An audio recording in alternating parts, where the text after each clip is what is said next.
All right, so thanks again for joining me today. Um, and again, this is the resume writing workshop for the job fair that's coming up. And I'm going to go over a few housekeeping items before we get started.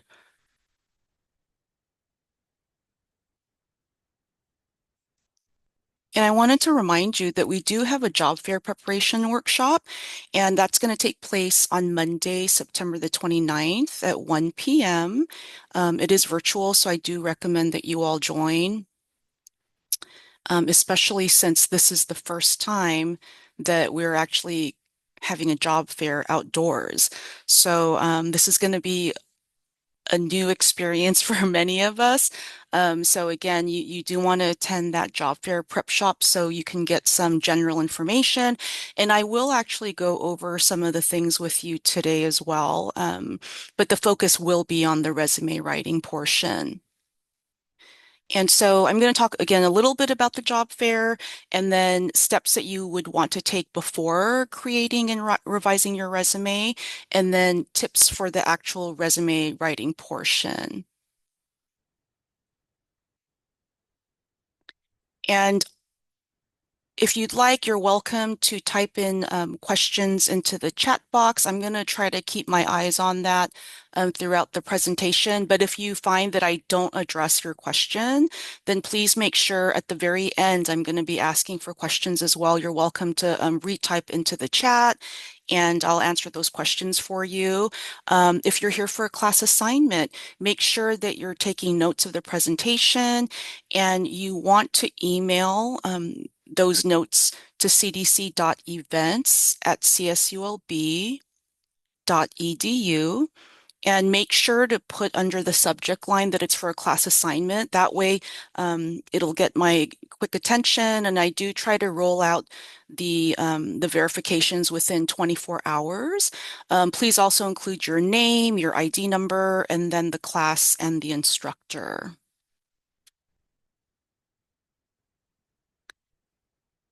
And I think since most of you did RSVP for this workshop, you know how to RSVP for other events in CareerLink, but I do want to, kind of review that also for, any newcomers who may not know how to RSVP for the job fair. So you're just going to go into CareerLink under single sign-on, and you want to hit the events tab at the top and then select job fairs.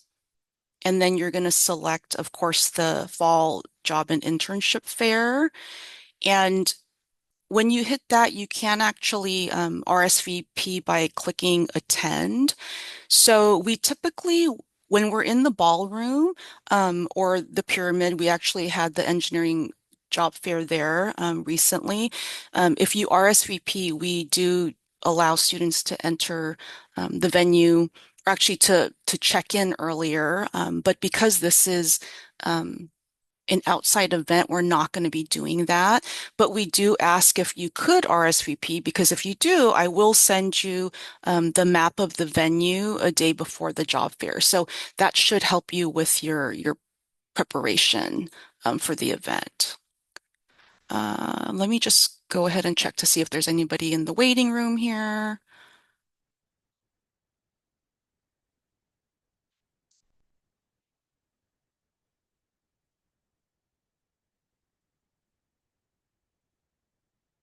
Okay. All right. So let me get started with the meat and potatoes of the workshop. Okay, so currently we have the slide says 66 confirmed employers. We actually increased that to 67 recently, and there are 8 pending. So there may be a total of 75 employers at the event. And again, I mentioned that it's going to be an outside event, and it's going to take place at the Central Quad. Okay, so this is the actual map of the venue. And if you're not sure where the Central Quad is, it's actually right in front of the Arts Building. And again, a reminder, it's going to be next Wednesday from 12 until 4 p.m. And you can see where the tables are aligned. And so again, this is really one of the main reasons why you want to RSVP. You can see, where are the employers going to be situated, and this should be helpful for you to create your game plan. And this is actually, I like to share with students, what the event may look like. So again, this is going to be our first time being outdoors, so it's not going to look like this. This was actually the engineering job fair that took place last week. So we had a great turnout. Having it at the pyramid was really exciting, and we had a huge number of employers there. So again, just some recent photos. But specifically for the all majors job fair, I wanted to share with you some data. So the attendance is always, very good. And last fall we had it says 821. I actually think that it was a lot more than that. I think that we did go over 1,000 students. I think that our check-in machine had some glitches. So again, I think it was well over 1,000. And then the engineering job fair, we had approximately 900 students had checked in. But again, I think that we did go over 1,000. So with this event being outdoors, we'll have to see, how many students are going to show up and whether or not we can actually capture that data. Since it's going to be an outside event, I do ask that when you come to the job fair, that you try to approach the check-in areas and make sure that you check in, because we also do like to send follow-up emails about the event. So again, the map will show you where the check-in areas are located at. Okay, and the information that I'm going to be sharing with you is actually, part of a framework, an instructional framework. And it is helpful to know what these frameworks are because we have three different models. One of them kind of guides you through the career exploration process. Um, there's also career readiness. And then for what we're going to be talking about, writing your resume, it's actually part of our Succeed model. And this is all about the job and internship search. And this is also applicable to you getting ready for the job fair. Okay.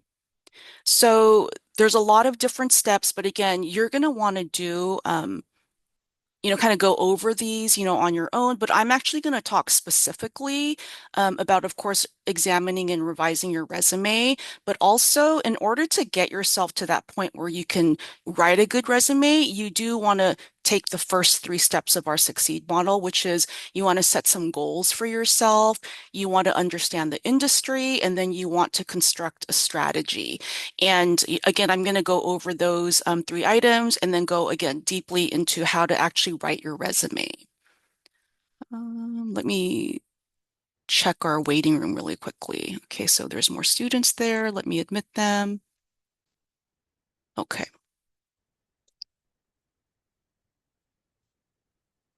Okay, so before you actually start writing your resume, you do want to set some goals for yourself.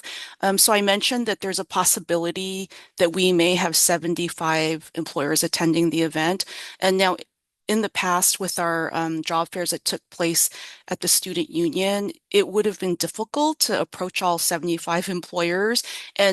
And of course, you don't want to approach all of them because not all of them are going to align with your major or your career goals.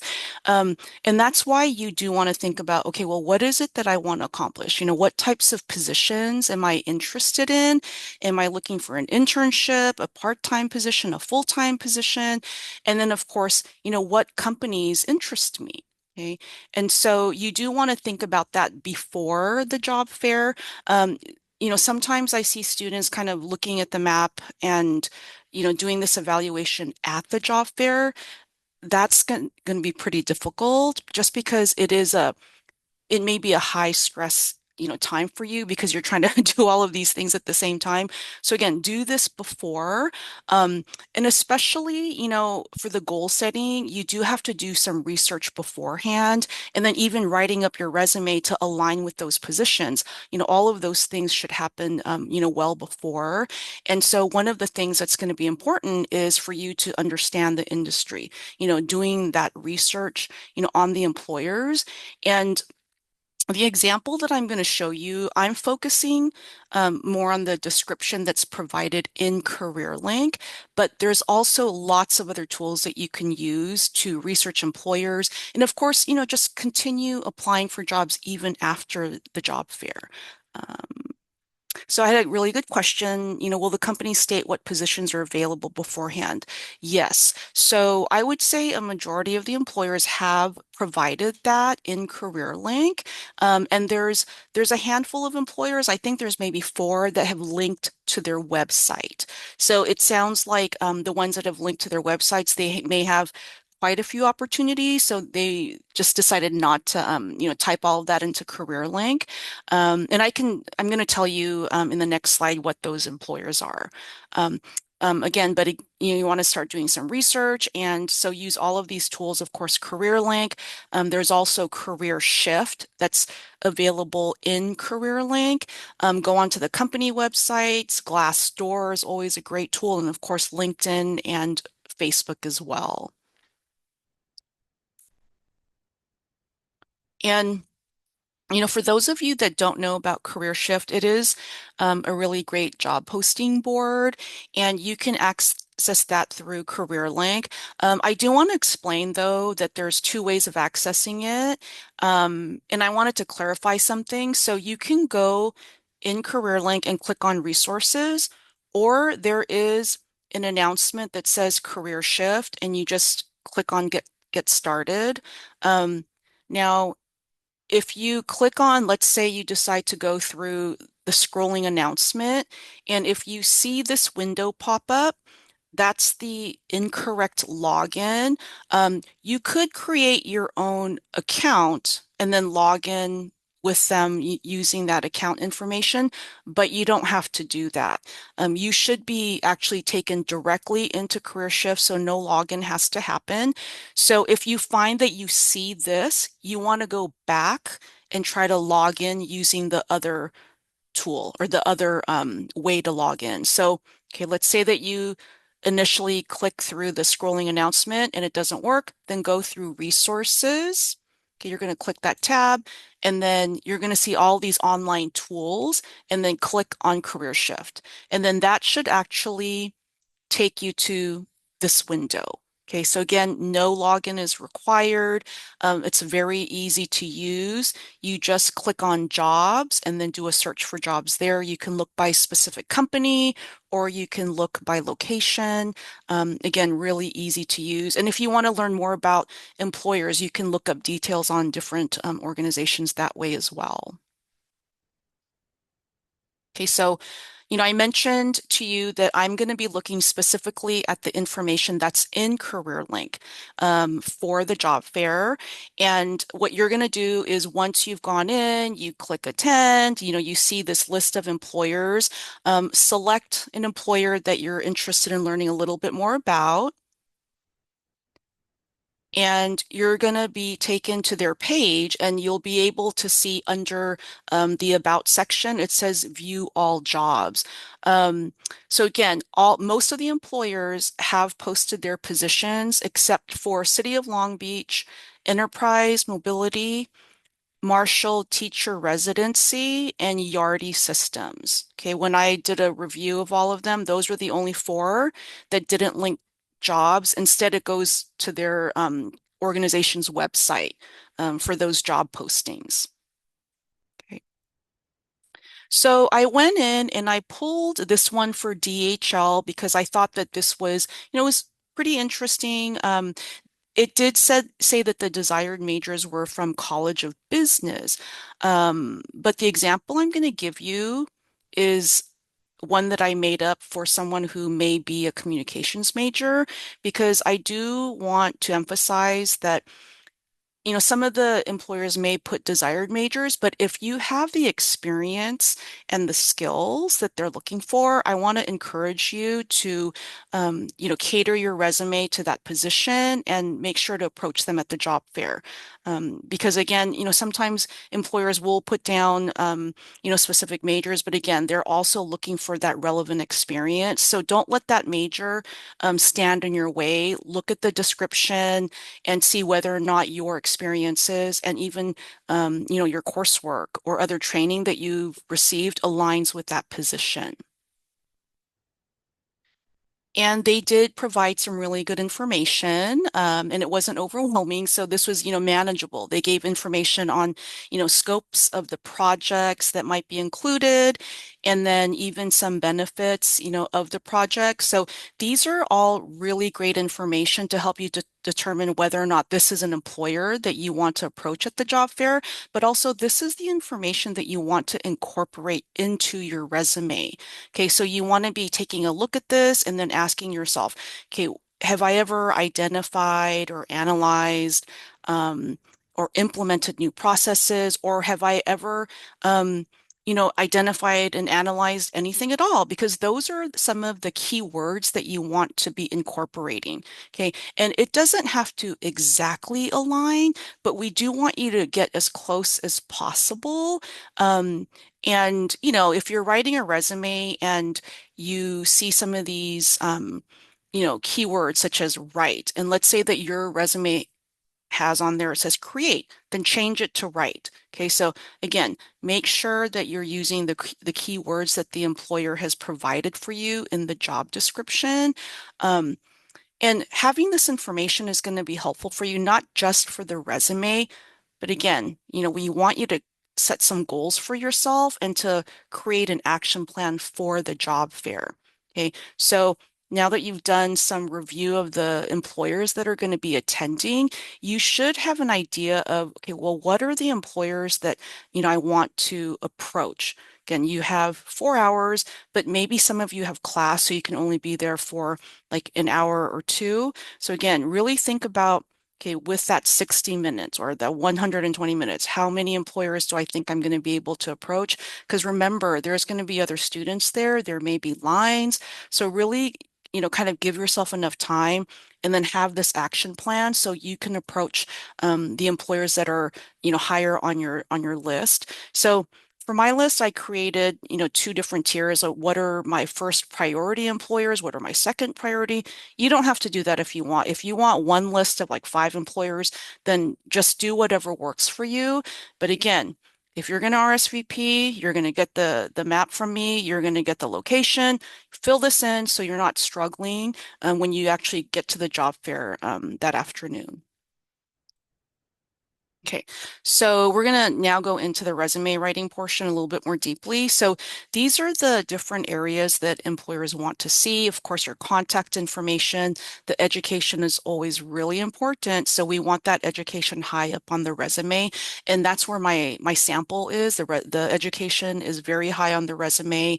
Um, a lot of times students don't realize that even relevant coursework or projects really speaks to employers. So think about your classes and the different projects that you've done that align with the position, any work experience, internship experience, of course, the skills that are specific to your career interests or the job description, any honors and awards that you may have received, and then any professional organizations, volunteer activities, and also there's an optional area. So the objective isn't necessary really for a job fair resume. And, employers are kind of split about the objective. So it's really up to you to decide if you want to include it. But if you are going to include an objective, make it a good one. And I have a sample for you that I'm going to share.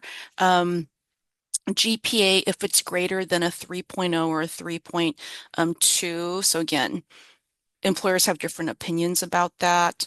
And any research or publications or presentations that you've done that also may align with the position.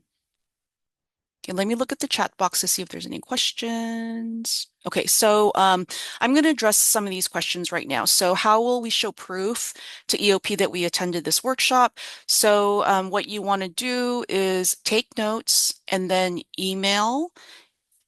You're going to email, I'm actually going to show the slide at the very end again. So hang tight and I'll give you information on that at the end of the workshop.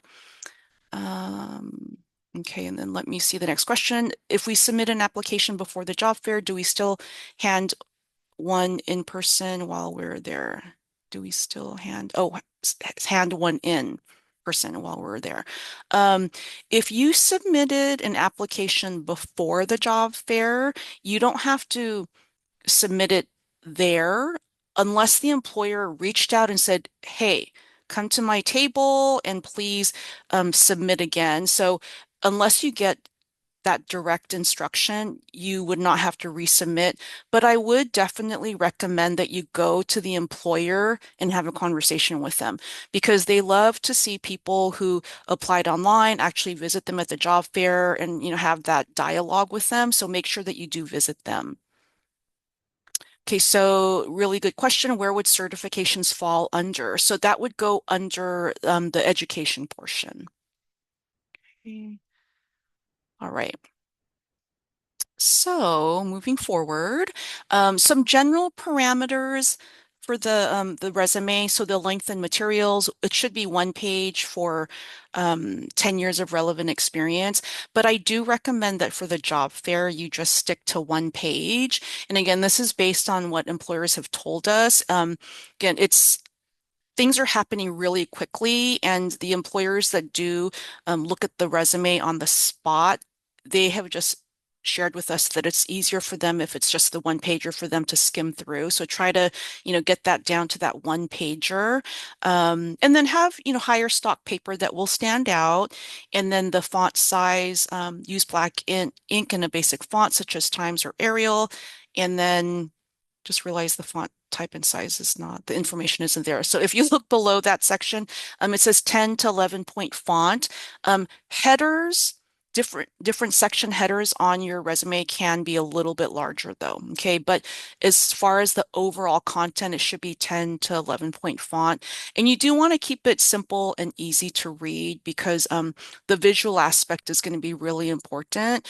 And, again, keep in mind that some employers will take your resume. Others will say, oh, just apply online. But we do recommend that you still bring copies of your resume for those employers that are collecting.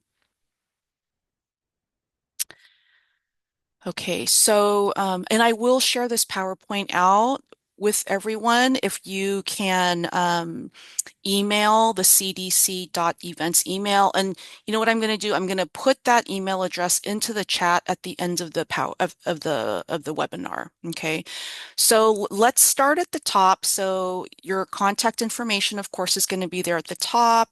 Your full name with email and cell number. Do not include your address, okay, because your address is going to go onto the application. And just for privacy's sake and confidentiality, the trend is not to include the address. Okay. Moving on down, you can see the education portion there. You want to list your degrees, your major, and then your graduation date. Okay, so we had the question about okay, so I have a question about using your personal email or school email. Really good question. So if you are a freshman, sophomore, junior, definitely use your CSULB email address because you're going to have it for a while. If you're a graduating senior, um, you can use it now because we're still kind of early in the year, but I would say by next semester, you want to start using your personal email address if you're a graduating senior. Okay, so currently you can use your CSULB email address for graduating seniors. By next semester, start using your personal email address. Okay. So good question. So I want to get back to that question about this. If you have a certificate, it can actually go under this education portion under your degree. So if you're getting your master's degree, or let's say you're getting your bachelor's degree, then double space and then put the name of your certificate underneath there. Okay. Also the relevant coursework. This is really great information to include, especially if you don't have a lot of hands-on experience, but maybe you've taken some training classes. So this mock resume that I created, I was basing it off of, hey, I'm going to apply for that DHL position. I have absolutely no experience, right? So what I did was I went into LinkedIn Learning and I looked for training programs. Okay, LinkedIn Learning is great. It's, a few hours and then you can say that you completed this course and you can see the highlights are actually the key words that I was able to address. So the DHL job description, mentioned like training programs. So I was able to incorporate those words. And again, even with your coursework, if you've done any projects that align with those keywords, then make sure to include it under the relevant coursework or projects. Okay. Moving on down. Okay. So the work experience. So it should be listed with the most recent first, and you want to use action verbs that reflect, positive contributions. But also when you start the bullet points with action verbs, it really helps everything else to fall into place nicely. Okay, so this is a job description for someone who worked at In-N-Out. My daughter actually worked at In-N-Out, so that's why I included that. But again, you can see that some of those keywords that the employer had mentioned, they're actually, relevant to, working it in and out. So, but you just have to be a little bit creative and again, address those keywords that they have included because it's still great transferable skills that you're getting, through part-time work. So, really, kind of think of it that way, but also think about like the implications of some of those descriptors that you're using. So, and I want to kind of address the keywords for the DHL. They mentioned reduction of errors and waste, accuracy in work, and then there were other keywords. So if you look under, let's see, under In-N-Out, I did put maintaining 100% order accuracy, so I'm addressing that keyword there. Maintain operational efficiency and received consistent positive performance reviews.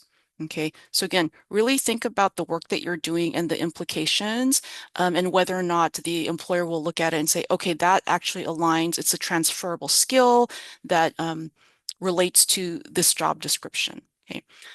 I think I saw a question here. Let me go under the chat really quickly. All right. Okay, so we don't list the classes we took related to the job. We describe what was learned. So you can list the classes, but just by listing the classes, you're really not going to hit as many keywords. So if I had just listed designing a training program, I would have hit that one keyword training, but by including the descriptor, I was able to increase that by 2. So that's just something to think about. Now, if you have a lot of great relevant experience and the coursework may not be necessary because you're not going to have a lot of space on your resume. So it really does depend on the scenario. Okay, if you have the relevant experience or let's say, other activities that address the keywords, then you may not have to list off and have like full descriptions of the classes that you've taken or the projects that you've done. Okay, but really good question. All right. So again, list activities and honors because employers do want to see that you're well-rounded and that you're not just going, to classes. They want to see that you're working, that you're joining student organizations because again, you're developing a lot of soft skills that they're looking for as well. And of course, at the bottom of the resume, you do want to include that skills section. And again, refer to the job description, determine, what types of skills that you should include. But if they don't have it on there, then just make sure that you are addressing, any computer skills that you have and then languages as well.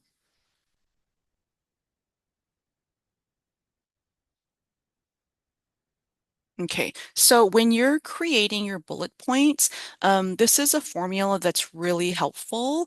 You can, again, start the bullet point with an action verb and then add a task and then speak also to the purpose of the work that you did or a positive result from that work. So have some examples for you. So instead of being really task oriented and just being so brief about what you did, instead of writing something like, worked with multiple projects, apply this formula. Okay, so action verb plus task and then the purpose or the positive result. And you could create something like assisted with multiple projects by brainstorming with interns and director, resulting in the creation of a new mentorship program. Okay, so that's a lot more impressive than just saying that you worked on multiple projects. Um, Something else, the last one there, helped customers. I see this really often. Instead of just stating that, mention that you provided excellent customer service by addressing concerns quickly and effectively.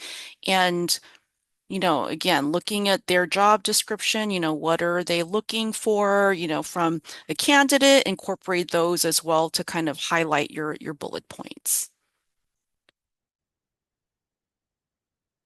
Okay, and other things that you can add, I'm going to look at the chat again really quickly. Okay, so got a question about emailing this PowerPoint. So again, I will email it to you. I'm going to provide um, an email that you can request the PowerPoint from me. Okay, so I will provide that at the end.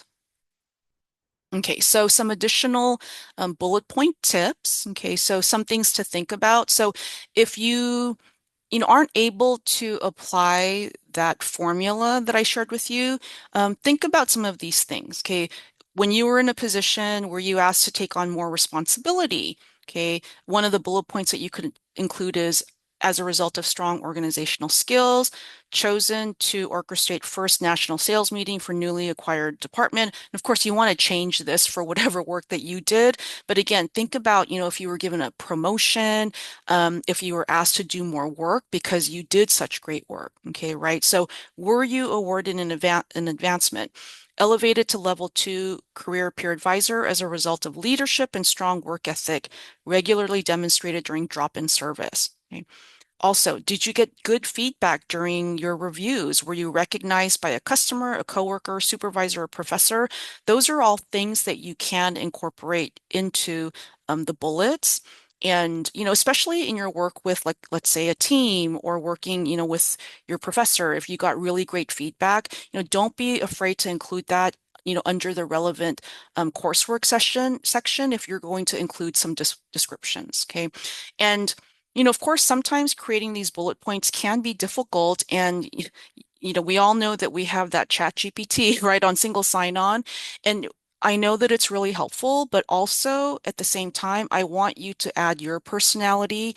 It might be a good first step to, yeah, run it through chat GPT, but I do want you to revise it so that it's your words that are the final, I guess, the final input on the resume itself. Because believe it or not, employers know if something is not, if something is made up, using these tools, and they have tools that they can run, resumes through to double check these things. So again, we don't want any type of plagiarism that way. Add your own personality. And if you need help with that, use our drop-in service. Okay. But also we have a really great tool that you can use. And I do want to focus some time on that right now. So you're going to go back into Career Link, and under resources, we have this new tool called Jobscan. Okay. So, I went over the process of creating your resume. So once you've done that, what you can actually do is click on Jobscan and then select New Scan. Okay. And you do need a resume. You'll see here that they have a resume builder that you can actually use.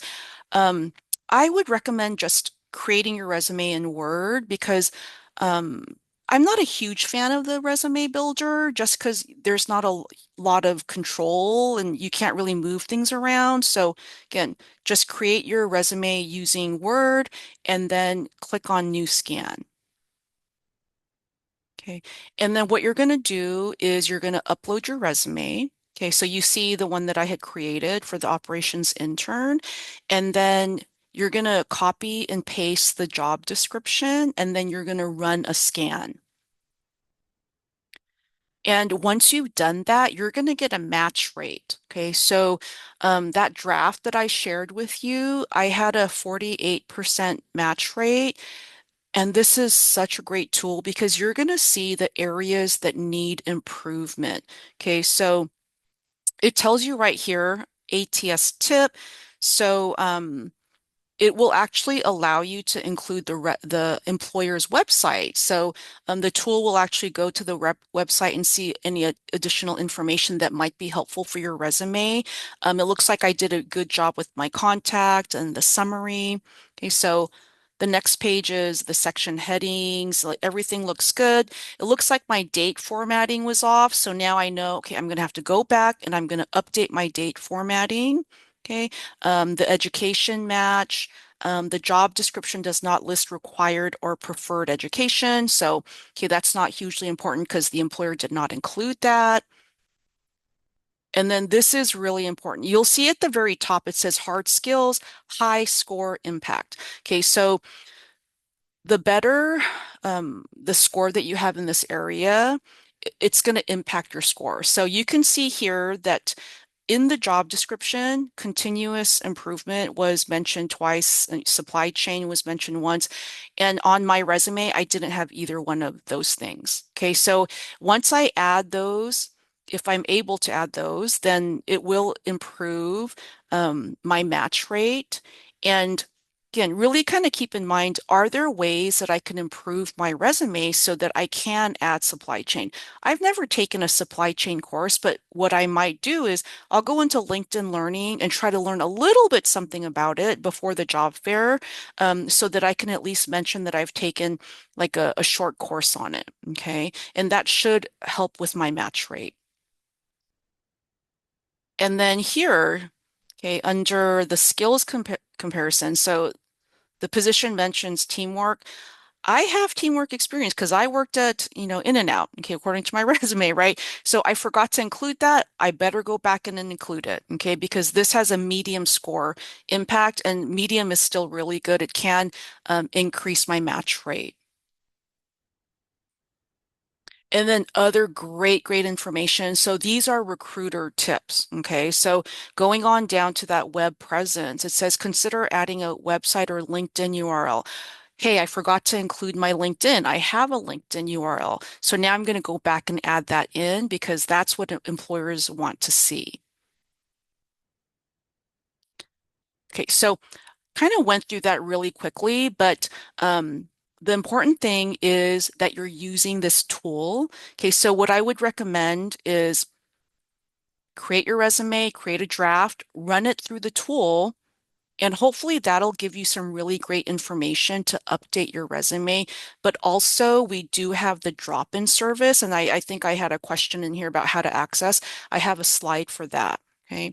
So if you want to see additional examples of resumes, go on our website, hit the student tab, and look under resumes and cover letters, and you'll see a few different samples there. Okay. And other things that you want to do before the job fair. So today we actually have our J.C. Penney Suit Up event, and it's going to take place at the Lakewood store today from 5 to 8 p.m. And you can actually get between 30 to 45% off professional attire. So make sure that you attend that event. And again, this is going to be really helpful for you as you're preparing for the job fair. And I know that the person who's going to cover the job fair prep will go over professional attire as well. But our staff will be here at the suit up event. So if you have any questions at all about, how to dress for the job fair, you can ask any of our staff members. Okay, so accessing the drop-in service, you're going to go into Career Link and then under Resources, you'll actually see there's a little box that says drop-in virtual and the Zoom link is included there. But we do also have in-person drop-in every day 12 to 3 p.m. in person here at the Career Center. And then next Tuesday, we do have extended hours. It goes from 12 until 6:30 p.m. For the virtual. And then our in-person is always 12 to 3 p.m. Let me look at the chat questions really quickly.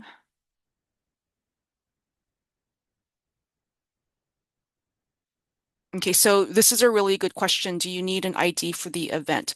You don't have to bring your ID, but you need to know your student ID number. Okay, so just remember your student ID number. And before I forget again, let me put in the email that you can send the request to get the PowerPoint. And then if you're here for a class assignment, remember, email that address with your notes, and then also the notes of the session, and then also in your student ID number, and then the class that you have the assignment for. Okay. And then keep in mind also that, sometimes, maybe the job fair is not going to work out for you. Hopefully it does. Okay, it does for a lot of students, but there's other job search resources. We have great information sessions that take place at the Career Center, and we have employer panels. We will be having an industry spotlight on healthcare in October, so keep your eyes out for that. We have on-campus interviews, and there's always Career Link. We don't have Going Global anymore, so I need to update that, but we do have that Career Shift. And then we have another tool called InnerStride that we just purchased. And then, of course, use LinkedIn and then other job search sites as well. And if you find that you're still having a hard time, then schedule an appointment with the career counselor through Beach Connect. Okay. Um, and I know you're all going to do great. Make sure you attend the job fair prep workshop. But also, if you have any questions, feel free to type into the chat and I will answer them right now. So I'm going to give everyone a little bit of time to either type into the chat, and then I'm going to also end this recording.